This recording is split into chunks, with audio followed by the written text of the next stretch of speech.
최근 중앙첨단 소재가 EDL 지분을 전부 취득한다는 계획이 발표되었고 리튬이온이 또 뜨겁게 주목받는 상황 속에서 여러분들께서는 이 엄청난 계획을 반영할 시 중앙첨단 소재가 얼마 정도의 미래 기대 밸류를 가질지 정말 궁금하실 것입니다. 오늘은 향후 메탈 가격 흐름을 세 가지 시나리오로 나누어서 세간에 퍼져 있는 그 어떤 자료들보다 확실한 계산식을 공유하도록 하겠습니다. 특히나 최신 자료들을 아주 꼼꼼히 살펴보고 자료들을 요약하느라 10시간이 넘는 시간이 소요되었는데 이 짧은 압축 영상으로 개인주주 여러분들께서 이러한 수고로움을 덜었으면 좋겠습니다. 오늘은 EDL 지분 50%에 따른 할인을 제외하고 북미 리튬이온 공장 3만톤 계획까지 추가하여 총 8만톤까지의 데이터를 반영해서 중앙첨단 소재를 분석해보도록 하겠습니다. 그렇다면 바로 시작해보겠습니다. 먼저 중앙첨단 소재가 무슨 기업인지부터 빠르게 짚고 넘어가겠습니다. 지금까지 중앙첨단 소재라는 기업의 매출액의 대부분은 PVC 제품 및 건축자재와 통신기기 사업 부문이지만 이 회사가 최근 주가가 5배, 10배씩 상승하면서 각광을 받는 이유는 EDL의 리튬이온 사업입니다. LiPF6 리튬이온은 전해액의 필수 소재로 지금까지는 중국에 의존하고 있다고 봐도 과언이 아닌 수준이었습니다. 하지만 중국을 배터리 밸류체인에서 배제하려는 세계 각지의 흐름으로 리튬이온의 국산화가 시급해진 상황입니다.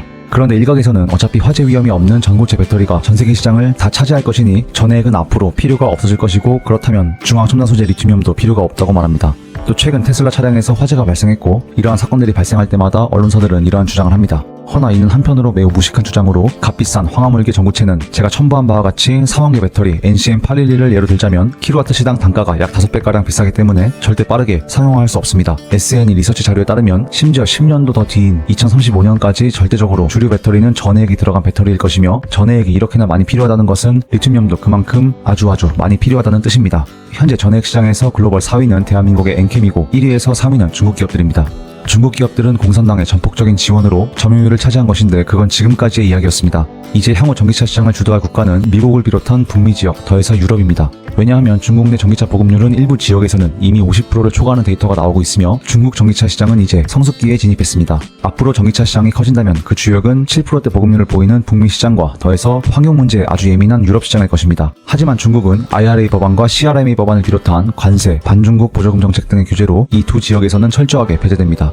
북미와 유럽에서 이 국가들이 중국에게 얼마나 적대적인가 하면 우회 통로까지 전부 차단해서 봉쇄할 정도로 중국산 원자재를 배제하고 있습니다. 그렇다면 1위에서 3위인 중국 기업들의 당장의 순위는 의미가 없어지는 것이고 앞으로 커질 산업을 독식할 엔캠과 또 엔캠의 리튬이온을 공급하는 중앙첨단 소재가 전액 시장을 독식하는 구조인 것입니다. 그렇다면 엔캠이 중앙첨단 소재의 지분을 사들여 리튬이온까지 수십 개월 할을 계획 중이니 곧 중앙첨단 소재 모회사가 될 엔캠의 향후 생산 캐파 계획이 어떻게 되는지를 알아보겠습니다. 엔캠은 2026년 기준 무려 94만 톤의 생산 능력 확보 계획을 가지고 있습니다. 그렇다면 중앙첨단 소재가 생산할 새만금에서의 5만 톤, 조지아주에서의 3만 톤 리튬이온은 아주 확실한 엔캠이라는 수요처까지 확보되어 있는 것입니다. 따라서 리튬이온은 두말할 것도 없는 아주 중요한 소재이고 파매처도 다 확보되어 있는 중앙첨단 소재의 리튬이온 미래는 대단히 밝다고 할 수 있습니다. 리튬이온은 전액 원가에서 약 40%를 차지할 정도로 굉장히 중요합니다. 용어와 관련해서 LiPF6를 말할 때 리튬이온이라는 말도 있고 전해질염이라는 말도 있습니다. 하지만 이 두 용어는 사실상 큰 차이가 없으므로 어떤 용어를 사용하든 상관은 없습니다. 같은 뜻입니다. 자, 그렇다면 이제 구체적으로 중앙첨단 소재가 생산할 리튬이온의 가치가 얼마나 되는지를 파악해 보겠습니다.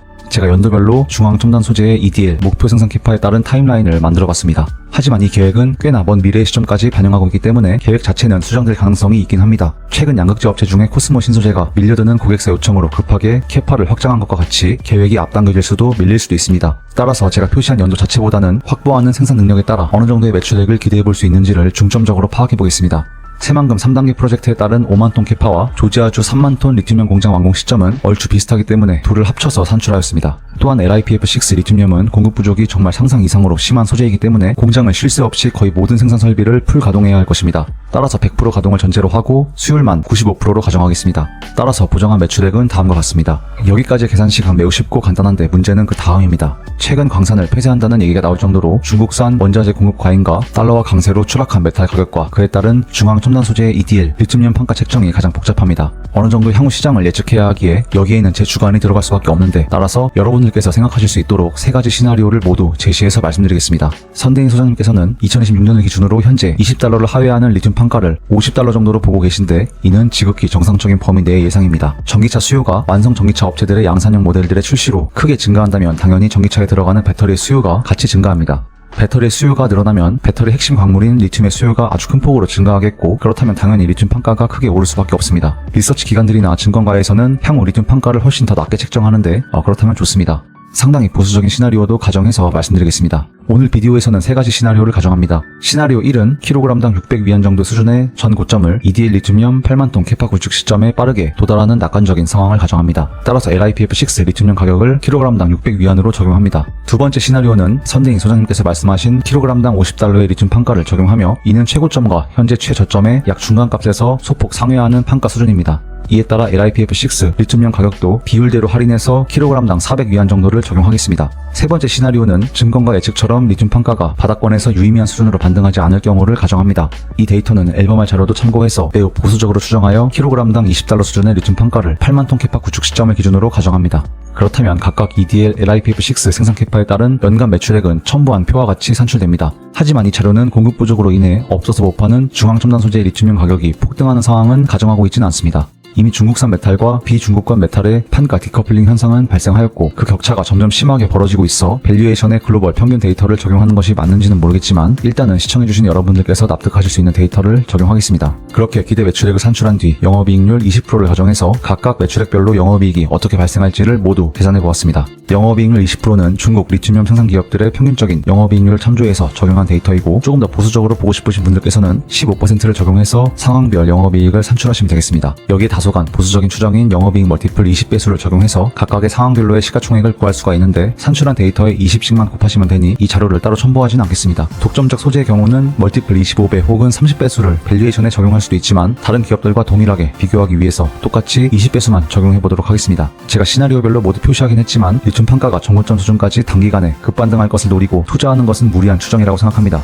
따라서 제 생각을 말씀드리면 다음과 같습니다. 리튬 판가가 전기차 수요 빅뱅 폭발 이후 다소간 평이한 수준으로 이어지다가 8만톤 캐파 구축 시점 무렵 소장님 말씀처럼 kg당 50달러 선에서 형성된다는 가정으로 볼 때 제가 표시한 빨간색 화살표처럼 실적이 움직일 것을 예상해 볼 수 있겠습니다. 판가 디커플링 현상을 반영하지 않고 글로벌 메탈 가격 흐름으로만 보면 이 정도를 가늠해 볼 수 있으며 LiPF6 8만톤 캐파 가동 시점 무렵 리튬 판가가 50달러 정도로 형성이 된다면 1조 1553억 원의 예상 영업이익이 산출됩니다. 따라서 여기에 영업이익 멀티플 20배수를 적용한 후에 추가 전환사채 발행이 없다는 가정하에 발행 주식수로 나누어서 계산한다면 주당 29만 4천 원의 가치를 책정할 수 있습니다. 선대인 소장님께서 웅달 책방에서 매출액 2.7조에 영업이익 5,400억의 예상치를 말씀해 주셨는데 이는 8만톤 캐파 가동 시 가장 보수적인 추정치라고 생각합니다. 시청해주신 여러분들께서 어떤 시나리오를 가정하셔도 현재 주가 대비 아주 높은 수준의 기대 밸류를 책정할 수 있고 이런 기업들이야말로 복리의 마법을 생각하는 현명한 투자자들이 공부해야 하는 기업일 것입니다. 따라서 수많은 기업들의 상대적인 매력도를 검토하실 때 한 번쯤은 중앙첨단 소재를 공부해보셨으면 좋겠습니다. 저도 이전 영상에서는 중앙첨단 소재 직접 투자에 다소 회의적이었지만 중앙첨단 소재가 EDL 지분을 전부 인수하는 수직 계열화 계획을 반영하니 생각이 많이 바뀌게 되었습니다. 제가 계산한 자료가 100% 정답은 아니고 직접 매수하시지는 않더라도 꼭 한번 공부해보시기를 추천드립니다. 결론적으로 중앙첨단 소재는 EDL 지분 100%를 가정할 때 보수적으로 잡아도 아주 높은 업사이드가 산출이 됩니다. 또한 LiPF6 리튬염 사업부의 미래 또한 걱정할 것이 없습니다. 전고체 상용화라는 헛소리가 돌고 있지만 전해액은 반드시 미래에 필요한 소재 산업입니다. 또한 중앙첨단 소재는 8만 톤에서 멈추는 것이 아니고 10만 톤, 이후 20만 톤 LiPF6 캐파까지도 바라보고 있습니다. 트레이더라면 몰라도 긴 안목에서 투자하시는 투자가라고 한다면 반드시 눈여겨봐야 할 기업이니 다방면으로 공부해보셨으면 좋겠습니다. 저는 영상을 만들어서 리딩방들처럼 돈을 벌 생각은 없고 오직 개인주주분들이 투자에 성공하시고 행복하셨으면 좋겠다는 생각에 공부 자료들을 공유하고 있습니다. 따라서 혹시 괜찮으시다면 구독과 좋아요 한 번씩 눌러주시면 감사드리겠습니다. 그리고 좀 덧붙이자면 제 영상은 핵심을 압축해서 모든 자료들을 요약했기 때문에 한 두어 번 이상 보시는 편을 추천드립니다. 애청자분들께서 요청해주신 기업 분석과 2차전지 최신 뉴스들이 쏟아지고 있어 거북이 같은 속도로 이를 모두 업데이트하며 따라가기는 참 힘이 들지만 그래도 제 힘이 닿는 범위 안에서는 최대한 알짜 정보들을 전달하도록 하겠습니다. 여기까지 긴 영상 시청해주셔서 정말 감사드립니다. 시청해주시는 개인주주 여러분들 늘 건강하시고 오늘도 행복한 하루 보내시길 바라겠습니다.